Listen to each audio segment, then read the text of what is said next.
Meaning of escalope. Escalope. Escalope.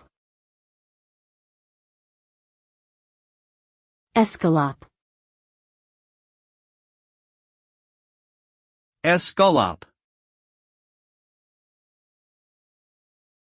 An escalope is a French culinary term used to describe a thin, flattened piece of meat that has been sliced and pounded. Typically made from chicken, veal, or pork, the meat is often coated in breadcrumbs or flour and then pan-fried until crispy.